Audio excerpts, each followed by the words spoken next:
Of coal. Coal was formed millions of years ago when there was extensive plant growth in the places like flooded forests and swamps. Debris of the dead plants got accumulated in the flooded forests and swamps. Due to lack of oxygen underwater, the dead plants did not decay completely and turned into a layer of peat.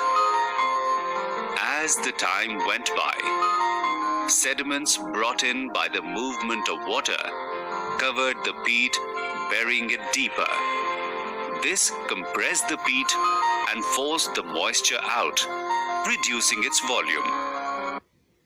As the peat was buried deeper, the high pressure and temperature gradually turned it into lignite, a type of soft brown coal.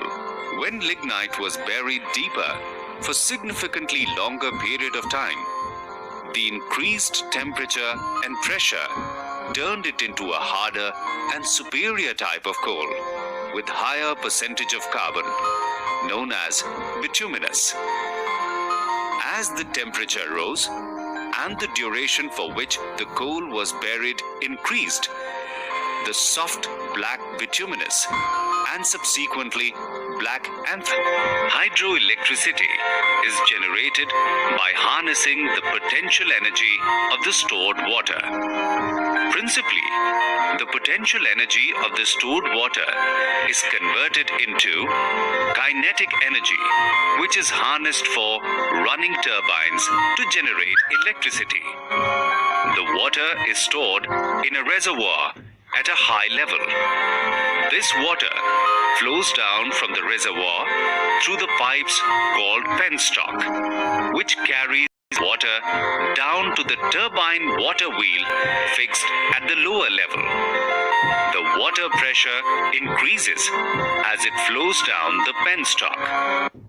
When this water, flowing at a very high pressure, hits the turbine wheel, it rotates, due to which shaft connected to the generator also spins and turns on the generator, leading to electricity generation. Hydroelectricity is clean and cheap. Most of the Earth's oil and natural gas reserves were formed more than 100 million years ago in the depths of seas or lakes that had abundant microscopic organisms called planktons. When the planktons died, they sank to the bottom of the sea or lake. As the bottom of the sea or lake was stagnant and lacked oxygen, the dead planktons accumulated in the mud and did not decay completely, leaving a layer of mud rich in organic matter. Sediments such as sand, stones, and mud accumulated at the bottom of the sea or lake, buried and compressed the organic matter under their weight. As the organic matter got buried deeper and deeper under heavier layers, the pressure and temperature increased. As time went by, geological processes turned the sediments into sedimentary rocks.